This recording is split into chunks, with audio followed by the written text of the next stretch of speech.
Hello there everyone, welcome to episode 20 of Yuan Bo. Today more of a different episode, more of an episode because we're going to skip a lot of turns and try to level up my forces. And to do so, there's a lot of decision making as well. So if you're looking for an episode to understand a little bit of what I do in campaign, and without, I always try to avoid cheeses or to avoid too many exploits and stuff. Like, for instance, I'm not going to settle on trade or stuff like that, which, of course, it's very helpful, but it's not what I'm looking for there. So, I'm going to go for Fortress City. And because I already have one on the other side, I want a Fortress City here. There we go. And hopefully by the time that we get to the two icons there, the two, not the steel, the other one, I keep forgetting the ore. By that time we'll be able to rush construction for, several of them. So like 7 turns I'm gonna be able to do that. Yeah, I was just checking the bonuses that it gives me. It doesn't give for the Gate Masters, of course. I can just replace that, by the way. I don't need the income building on there, and I can just get the floating pyramid there. So I can just check that out later on if needs be. But for now, I really want the... I don't want the Longmas, actually. I think I'm going to go for the Mooring Tower because of the recruitment. Because I'm planning to make this the central province of recruitment here in this place. So as soon as I have the stone... 2 stones, I'm gonna hopefully be 7 turns later, and I can build a lot of military buildings to rush it up. So in the meantime, this is a big problem. So the replenishment is a big cause for alarm here, and it's one of the things that I'm gonna need to get my lords with the replenishment as much as possible. Because Cathay has this issue with replenishment. You don't have a replenishment hero, which helps so much. Replenishment hero is kind of like... It's so helpful that I would prefer it not to exist for anyone, and for the overall replenishment to grow, overall. Because people really like to keep expanding, and there's this sort of OCD that everyone has with having complete units. And that's something that I would focus on. But at the same time, if you focus too much on it, there, attrition doesn't count, other mechanics don't count, like global recruitment and such. So what I could have done there is just global recruit someone, and it would be much faster than actually just wait for them. I would just merge units and then global recruit the remaining ones, and that would be better. So at the same time, I'm defending here against Village. He already tried to attack me, and it was terrible for him, as you can see. But he survived, and now no longer. So let's go. Let's get some army replenishment or treasury. Let's go. And the thought process here is that I don't want to go against Bloodwind Keep. I want to go first to the Red Fortress, and I want to finish his vassal at the Foundry of Bones. So I'm thinking on cutting to the Foundry of Bones, defending there. I'm gonna replenish here. I'm sorry about that. I'm feeling a little bit sick. And I'm thinking on going directly against the Red Fortress, because then I can just go Bloodwind Keep, and I'd likely at that point I'll be at war with the Chaos Dwarfs, that's for sure. So the control of the north is gonna have to happen anyways. Hopefully that will bring Miao Ying to confederate with me, which would be the cherry on the cake. Because if she confederates, I'll have more armies, more income, better places perhaps to have the commercial districts, so everything starts filing in. I already sense that Cathay has a lot of money, because the amount of armies that I can support in 2 areas, I feel like I'm supporting defensive and offensive armies easily, and I'm attacking in all directions almost. Like there's 2 places that I'm defending here in Cathay, and then I'm attacking on one. Then I'm defending on one place in Lustria and attacking on another. So if the full might of my forces was located in one place, I would just roll over. Why don't I do that? Well, because it's not fun. It's fun to have a little bit of challenge sometimes. So, Hexotl is now completed the astromatic relay, which means that some enemy armies are spawning. And because of that, let's see how we can face them. They're not really that tough, so this is prepared for you to have like a tier 3 army and try to force it out. This army cannot reach, and they are directed to attack Hexotl. So I can go and ambush this force here. And as you can see, it's very easy battle. It's very easy battle. It's not exactly the biggest enemy. So we're gonna go finish that up. Oh, the Cloak of Pomade. And then go back towards Hexotl. Yeah, if I would do any change to Cathay, it would be to put them on the first part of their blue line, the replenishment. That's one thing that would improve the faction tremendously, because right now it's a great faction to play, but it's not exactly the best for, let's say, a domination style campaign where you kind of have to avoid climate and stuff. I would prefer if they would have something like a bonus in versus climate with the harmony. Maybe if you reach level 6 harmony for yin or yang, you kind of deny the replenishment effects, or you deny the public order and income effects. So that would make the decision making, oh, do I always want yin?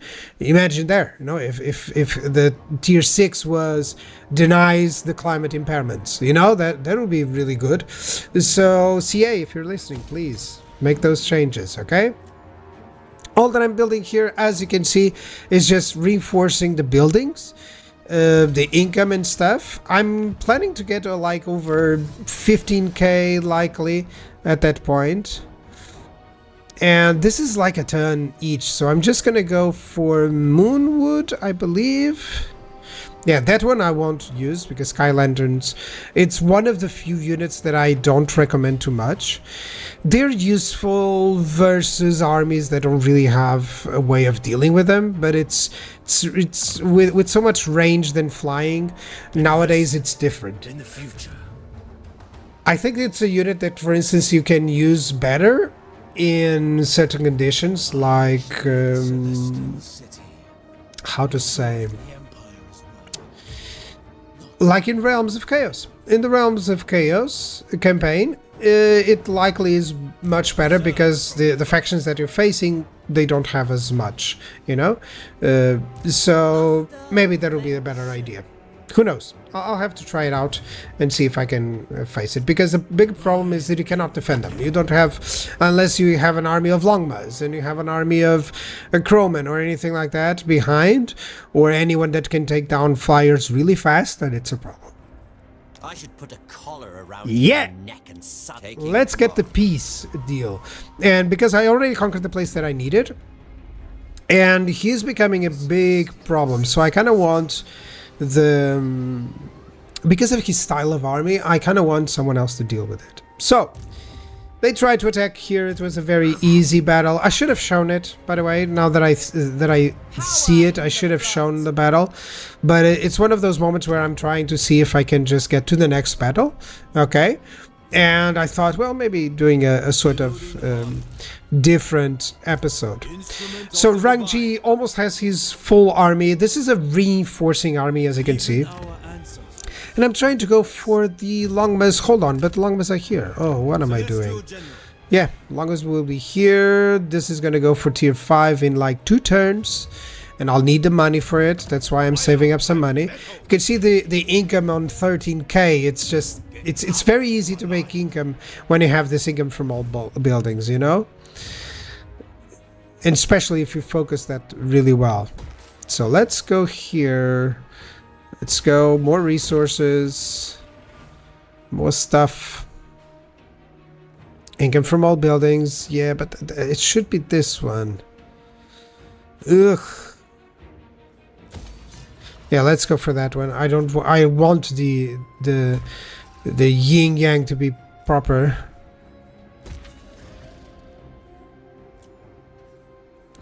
Okay, that can be done. That can be done. You can upgrade here. Barely have enough funds actually to upgrade everything. Barely. And yeah, let's go for hidden stores. The caravans, I never make them really good fighters because I'm a guy, I'm lucky, so I consider myself better to go on the lucky side on the caravans, and if anything, I'll just recruit another caravan, you know. I'm gonna need to stop building so that I can dispatch a caravan. Yeah, there we go. This caravan, for instance, can fight certain fights, so I'm gonna send it to the worst places. I could go to Nuln with this one. Yeah, I think so. Can go to Nuln. That's 8,000. That's a lot, actually. That's good. The celestial dragons. What else are we gonna do? What else are we gonna do?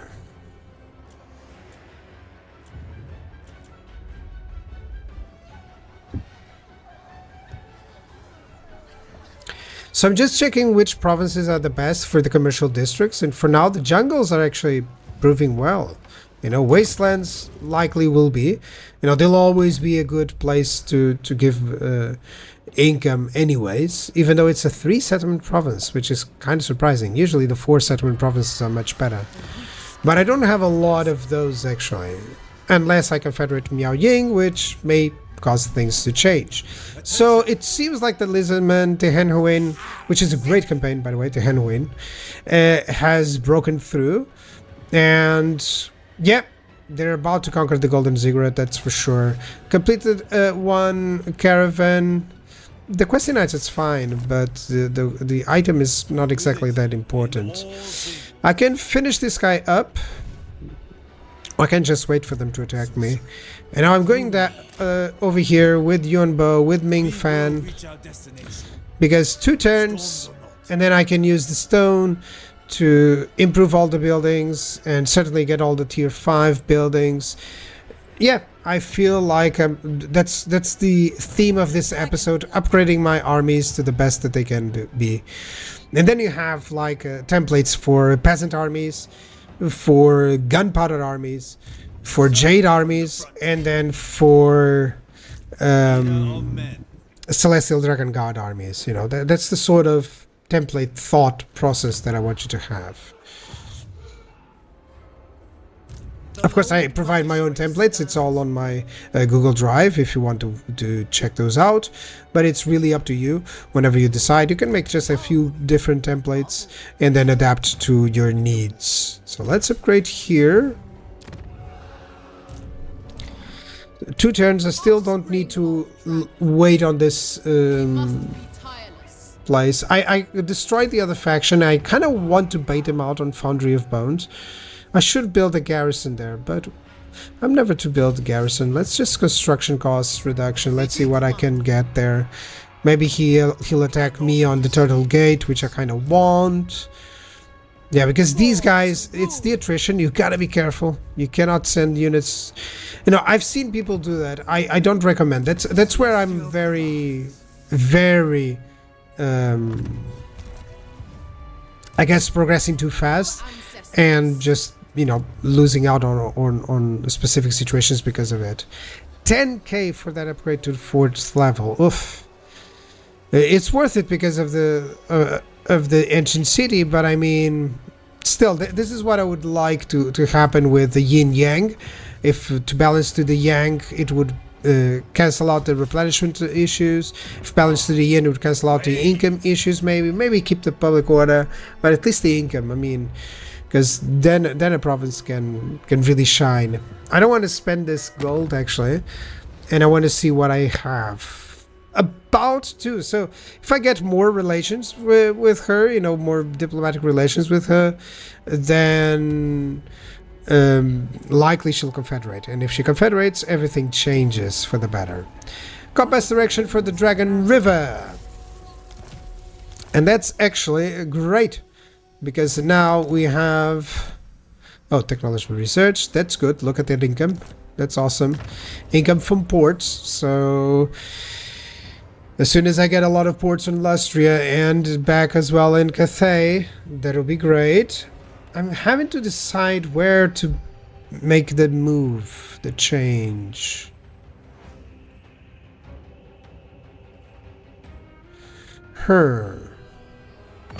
I'm thinking this one. Yeah.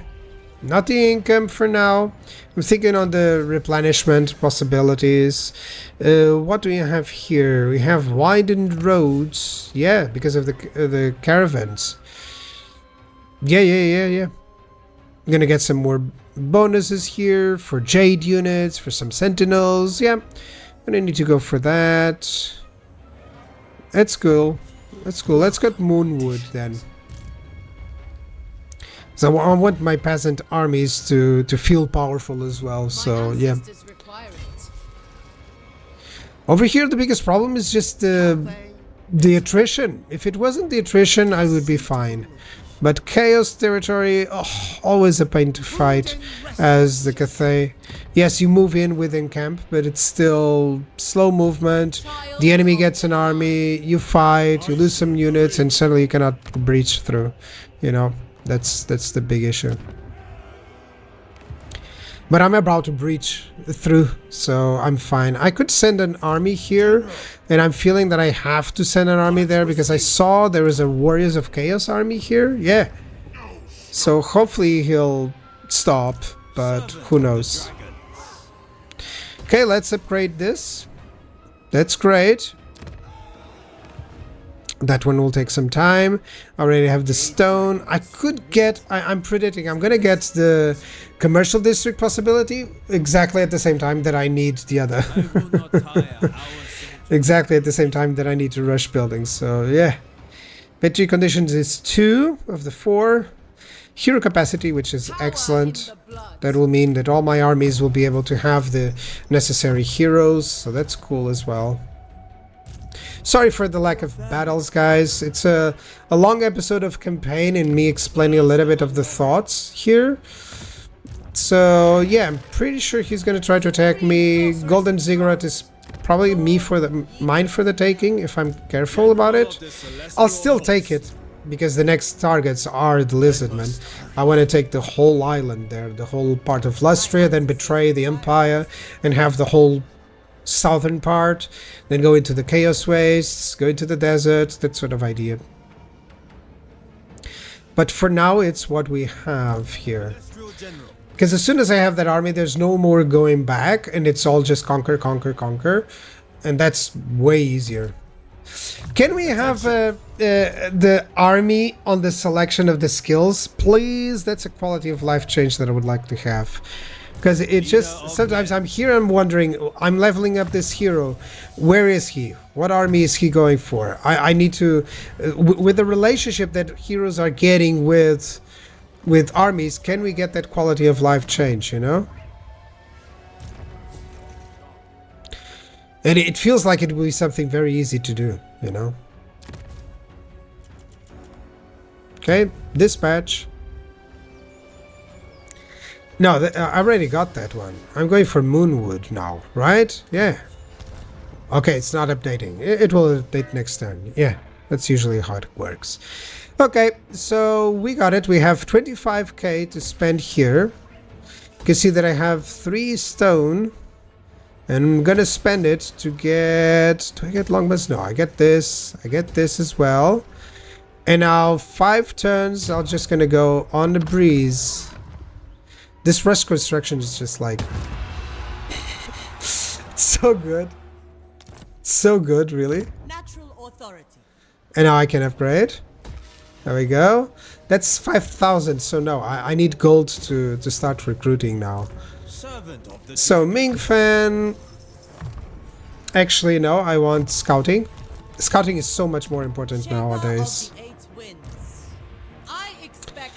And I want the Celestial Dragon crossbows. You're going to recruit them, but you're going to pass them to someone else. And I'm going to recruit another Lord that will have all of the Jade units here.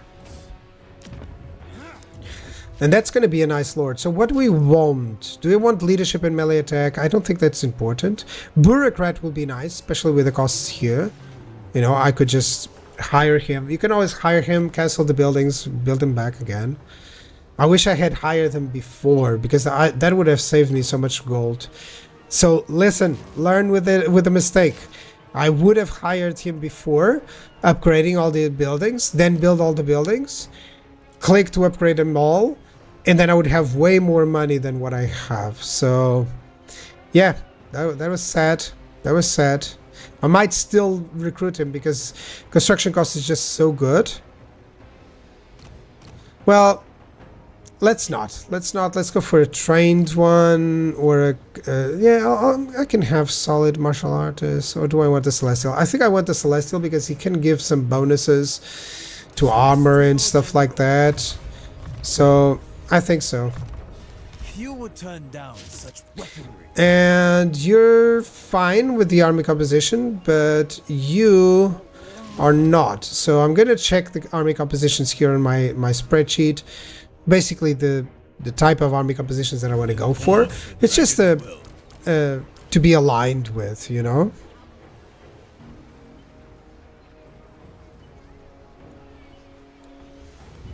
Yep. It puzzles me how chaos and harm. There we go. in this world. Just get all the Jade units. And that's actually quite a decent army, you know, already. I can give him maybe some heroes, some outpost units. Oh, I can give him some Demigryph Knights or land ships. Yeah, that's going to be the idea. That's going to be the idea. Demigryph Knights with halberds, and suddenly I have a nice Jade army. Yeah, I could get Jade Lancers too, of course, but I'm feeling that having an outpost, you know, at least let me use them. Let's get this. Yeah, this is good. There we go. Over here, we're gonna have to move. Biggest problem is how village is already... No, village is just giving me experience at this point in time, you know? And I need the local recruitment capacity.